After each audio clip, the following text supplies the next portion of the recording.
The war had dragged on longer than anyone expected. Across the stars, systems crumbled, hope flickered like a dying star, and the Jedi were exhausted. Anakin Skywalker stood at the edge of the Jedi Temple balcony, eyes fixed on the shimmering lights of Coruscant below. His cloak swayed with the evening wind, and behind his eyes, unseen to all, was a storm. They called him the Chosen One, the one who would bring balance to the Force. But no one ever told him what balance meant. Peace, order, a Jedi code that denied love, emotion, attachment. He clenched his fists as he thought of Padme. She was getting worse. The dreams haunted him, her dying in childbirth, screaming his name. Just like his mother. He remembered Tatooine, the sand, the blood, the Tusken camp. The rage that nearly consumed him then threatened to rise again, but he didn't let it. Not this time. "Anakin," Obi-Wan said gently, stepping beside him. "You've been distant."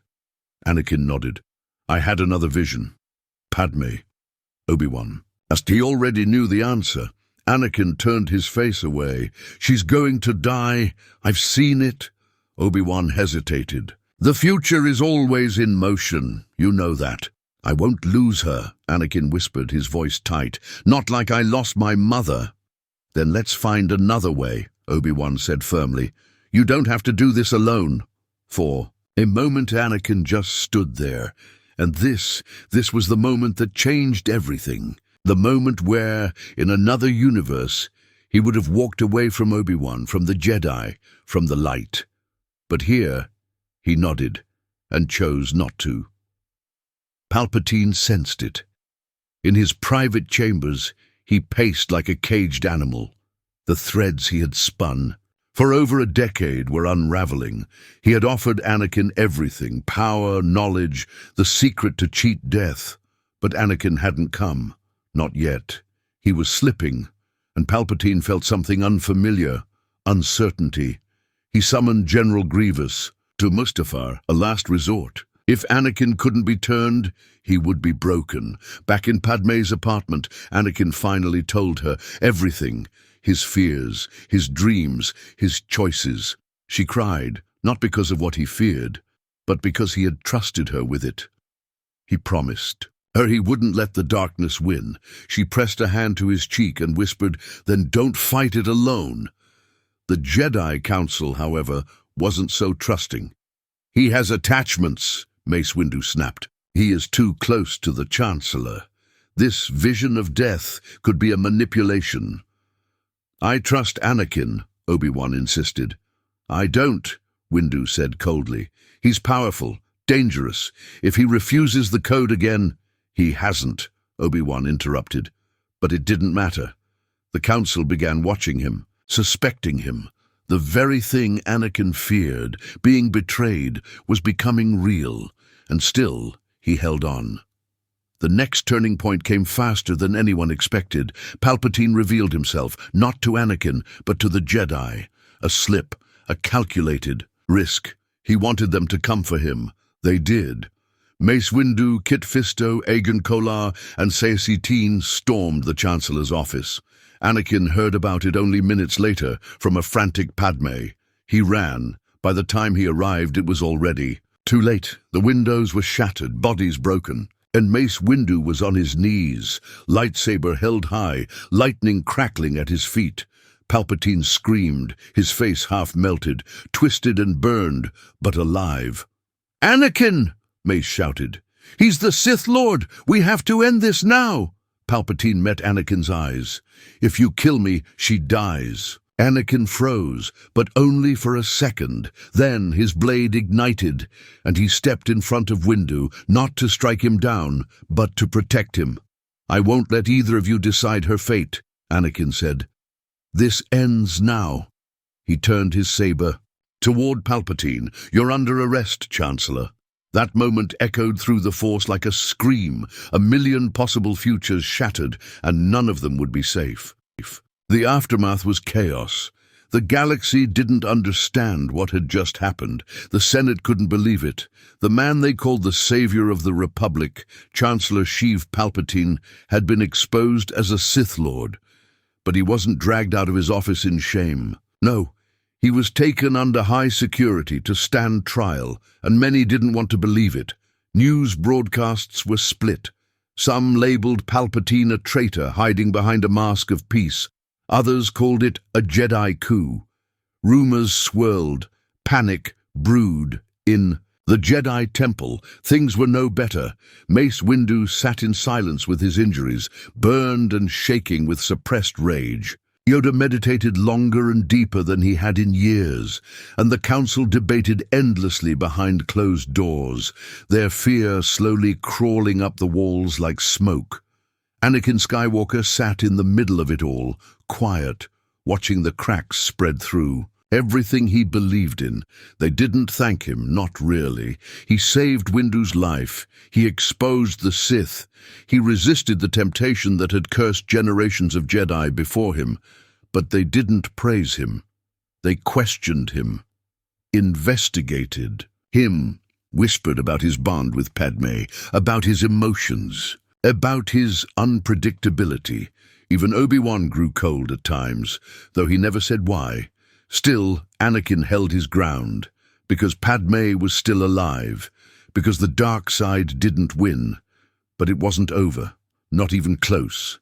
Palpatine didn't break. In interrogation, he sat in a sealed Republic cell, a faint grin curling on his twisted face. And in the shadows of the galaxy, something began to stir. Dooku vanished from Separatist command. Grievous went rogue, striking deeper and bloodier than ever before. And worst of all, systems that were loyal to the Republic began defecting. Not to the Separatists, but to someone new. A symbol started appearing on communications across the outer rim, an obsidian helmet, cold and angular. No name, no words, only terror. "What's happening?" Anakin asked, looking across the Jedi war room at Obi-Wan and Master Yoda. "Something worse than the war," Yoda murmured. "Order. Someone tries to restore, but through fear." Anakin's jaw tightened. Palpatine had a successor. Yoda didn't answer, because he didn't know. At night, Anakin slept beside Padme, but peace didn't come. The dreams didn't stop. Only now, they weren't about her dying. They were about something else, a child wrapped in white cloth, standing alone in a field of ash. A mechanical breathing sound in the distance, a temple burning, a black figure looking down at him with yellow eyes. It was him, but not him. He would wake up drenched in sweat, fingers trembling as if still holding a lightsaber. And Padme would hold him without asking questions because she knew this wasn't over. One night, Obi-Wan came to him, grim and silent. "They're talking about removing you from the Order," he said. Anakin's heart sank. "For what? Too emotional, too independent. Some still think you're dangerous." "I saved them." "I know. But they're afraid of what else you might do." Anakin stared at the floor, then lifted his eyes. "If they want me gone, I'll leave." Obi-Wan frowned. "And go where?" Anakin's voice was low. "Where I'm needed." A few days later, the Jedi Temple was bombed. 100 younglings died in their sleep. The archives were burned. The council chambers collapsed. The security footage showed a figure in robes, tall, strong, masked. They didn't speak. But when they turned to the camera, for one brief moment, the helmet came into view. It looked just like what Anakin had seen. In his dreams, obsidian black, mechanical, vicious, the Order thought it was a new Sith. Anakin wasn't sure, because the way the figure moved, the way it fought, wasn't Sith. It was familiar, like someone trained by the Jedi, someone powerful. Someone close, someone who had studied Anakin Skywalker, or worse, someone he was meant to become. Everything was falling apart. And this time, he wasn't even the villain. but something worse might be rising in his place. The planet was called Jundal Minor, a dust-covered wasteland that had no reason to be important. It held no military value, no rare minerals, no history. But that was where the signal had come from. A distress call. One that matched the encryption. Codes used by the Jedi Temple. Anakin stood at the edge of the Republic cruiser's docking ramp. The wind howling around him, grains of sand biting against his skin like tiny knives.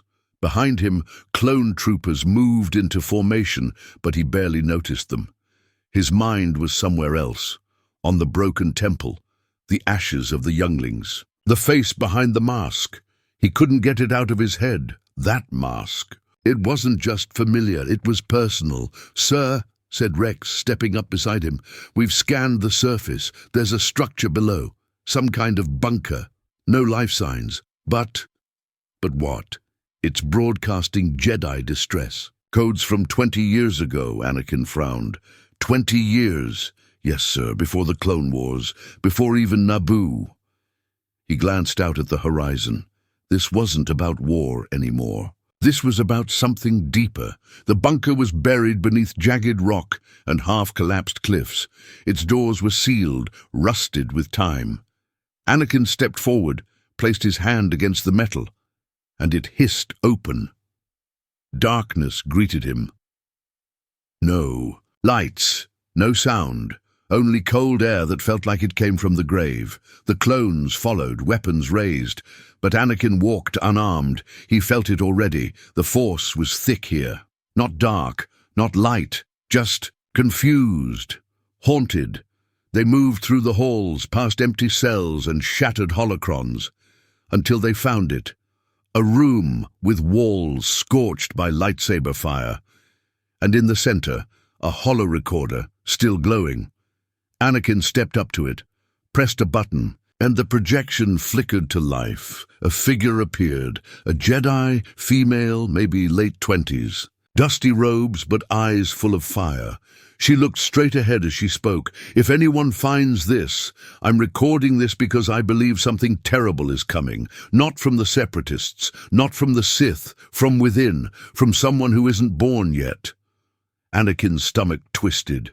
He'll be powerful, too powerful, a child of prophecy, but he won't fall, not at first, not the way we think.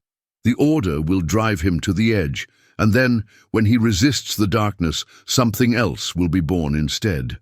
A darker legacy, a mirror. The hologram glitched. "It won't be him, but it will come because of him. A clone, a backup, something the Council feared and buried." Anakin stepped back. "What is this?" Then the message cut to static. Rex moved in.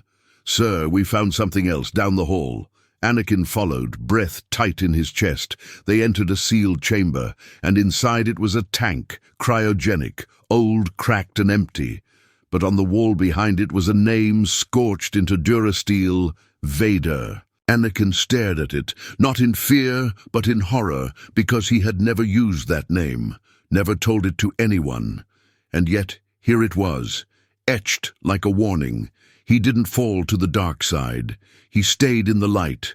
But someone, something, had taken the path he refused. A clone, a shadow, a contingency created by a council that never trusted him? Whatever it was, it had burned the temple, killed the younglings, and was now wearing his future like a mask. Back on Coruscant, the Senate was boiling over with anger and division. Some senators, led by Bail Organa and Mon Mothma, called for reforms, for transparency, for Jedi protection. Others, under the influence of fear and remnants of Palpatine's propaganda, demanded the Jedi be disbanded. They pointed to the bombing as proof. They said only Jedi could have done it. They didn't know. About the mask, they didn't care. The people were turning, and the one man who had saved the galaxy was now being painted as its greatest threat. Padme pressed her hand to Anakin's cheek again that night. "You did everything right," she whispered. "You stayed good. Why are they turning on you?" He didn't have an answer. Because this was the nightmare, Not Padme dying, not falling to the dark side, but staying in the light and being destroyed anyway. But he wasn't going to run. This Vader wasn't him. It was a ghost built by fear, and he was going to burn it out of the stars. The stars outside the Republic cruiser seemed still, too still, as if the galaxy itself were holding its breath. Anakin stood alone in the war room, holomaps blinking around him, showing shifting borders, failing Republic strongholds, and rising rebel symbols across the rim.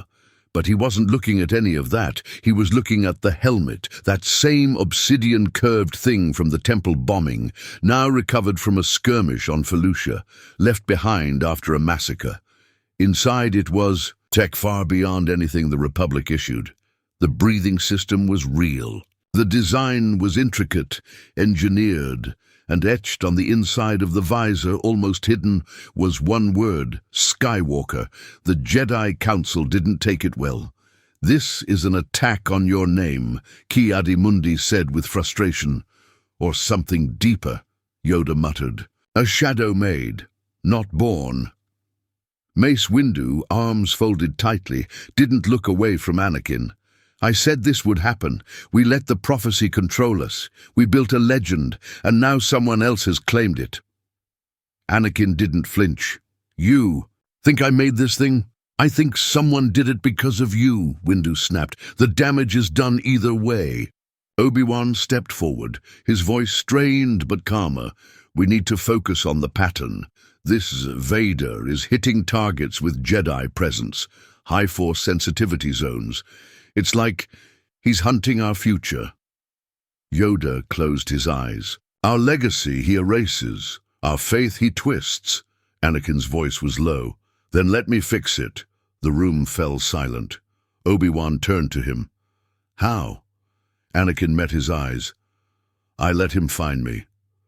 That same day, Anakin left Coruscant with no escort, no Jedi robes, no clone troopers. Just a modified ship and a location recently hit by Vader. Polis Massa, the medical outpost once used by the Republic for childbirth complications. The same outpost from his dreams. The same one where, in another life, Padme died. He didn't tell her where he was going. He didn't want her to feel that fear again. Polis Massa was a ghost station. The facility floated in silence, surrounded by shattered asteroids and drifting mining gear. Anakin docked his ship in near-total darkness. No lights, no movement, just silence.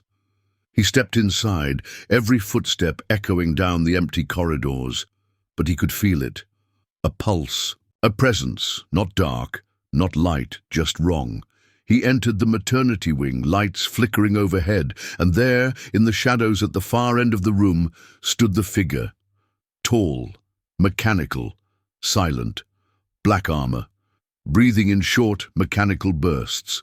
But no lightsaber, no words, just that chilling, empty sound. Anakin's voice broke the silence. "You're not me."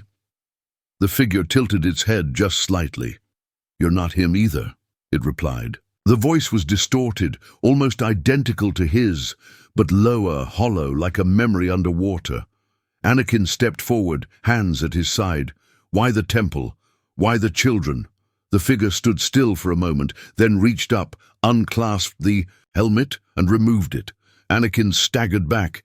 It was his face, but older, more gaunt, scarred, eyes rimmed with deep rings, soulless, yet hauntingly familiar. "It was supposed to be me," the figure said softly. "You refused. You chose them. So they made me." Anakin's breath caught. "A clone?" "No," the other him said. "Not fully. A prototype, something in between. A secret the Council buried. Project Veil, created in case the real chosen one failed, grown in silence, trained in shadows. They trained you to replace me. To be you. To do what? You couldn't." Anakin's heart sank. "And what is that?" "Bring balance," Vader said, "by eliminating the chaos you're too afraid to face." Anakin's eyes narrowed.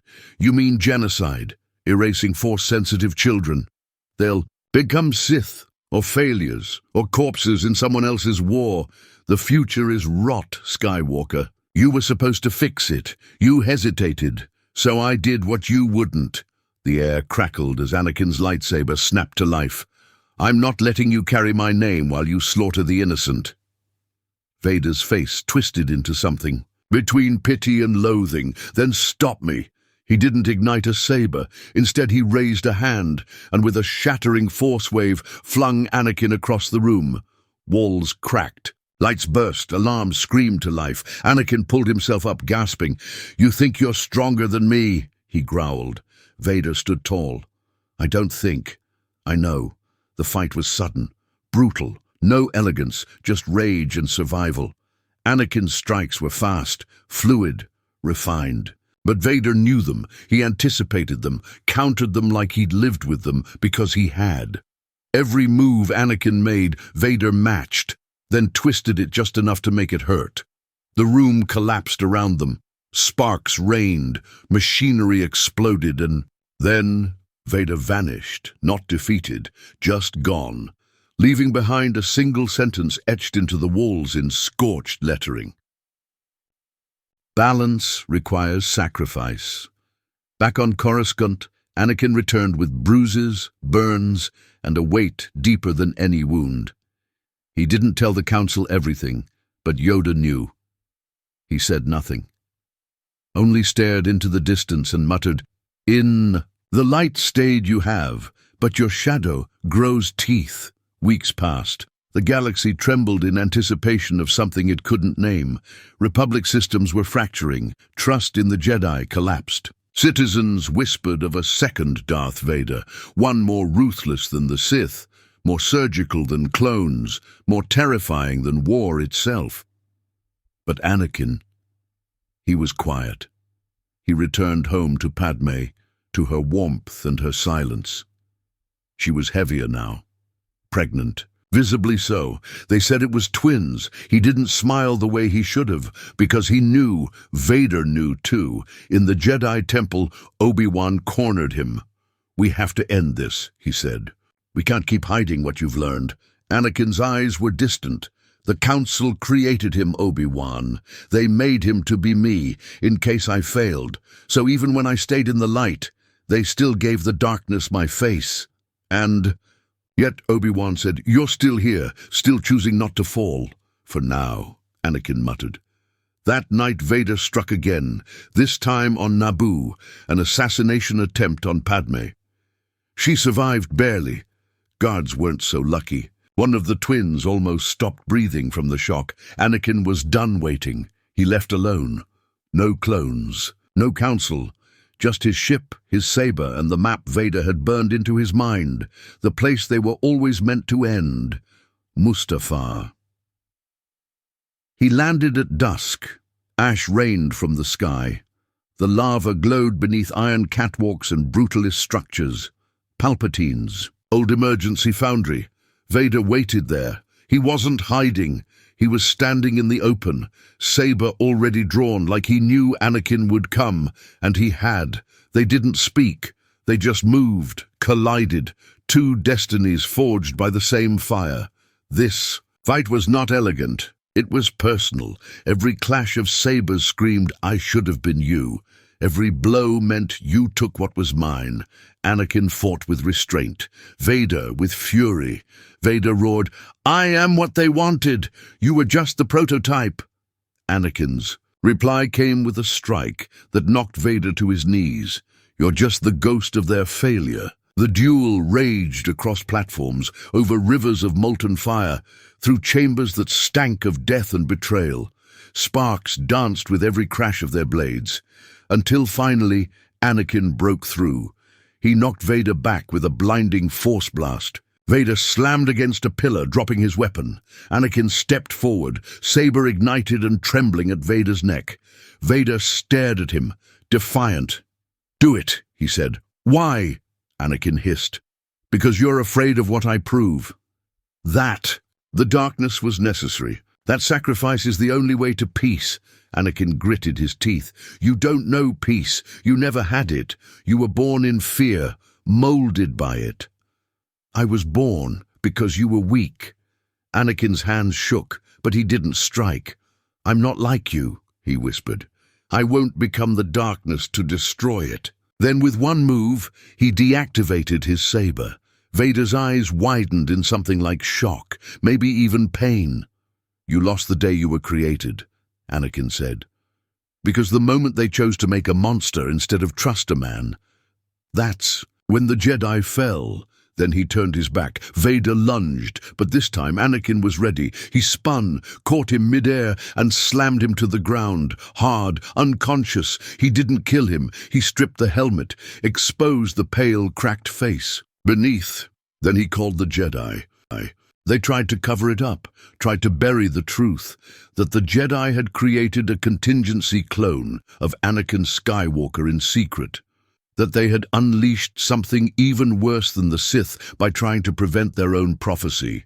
But the truth leaked, and the galaxy broke all over again. The Republic collapsed within a year. The Jedi Order was disbanded, not by war, but by shame.